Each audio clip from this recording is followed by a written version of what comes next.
Ce livre vient des photographies que j'ai pu faire quand on a rénové le théâtre. C'est-à-dire juste avant la rénovation du théâtre, j'avais appris que la machinerie d'époque allait disparaître. Et donc, comme ça allait disparaître, c'était garder une trace de cette machinerie qui était encore la dernière à fonctionner en Europe, de ce genre de théâtre à l'italienne.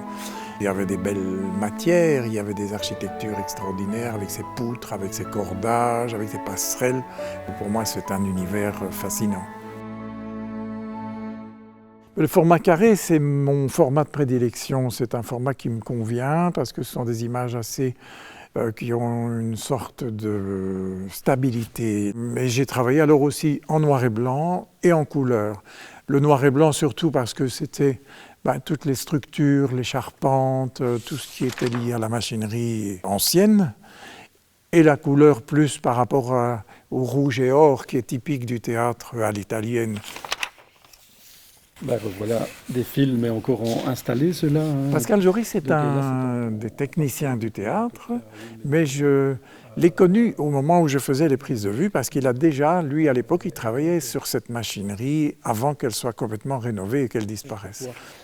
Donc toute la charge est sur les fils. Quand on devait lever une perche, on levait absolument tout le poids de la perche. En enregistrant son témoignage qui est retranscrit dans le livre, c'était intéressant de voir, parce qu'on ne sait plus comment ça fonctionnait à l'époque. Il y avait des techniciens dans le grill au-dessus de la scène, en dessous de la scène, pour les changements de décor à vue, etc. Ce qui actuellement est impensable. Ou alors, comme il l'a fait... Quand André Soupart est venu me trouver, j'ai trouvé une relation, en tout cas dans ma ligne éditoriale, par rapport à la photographie, mais aussi par rapport à l'architecture. J'aime beaucoup ses photos, donc j'ai eu un coup de foudre pour ses photos, c'est clair.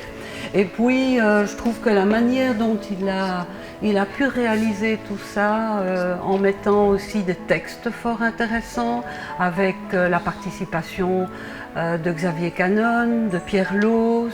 Donc, au niveau patrimonial, c'était vraiment important de laisser une trace.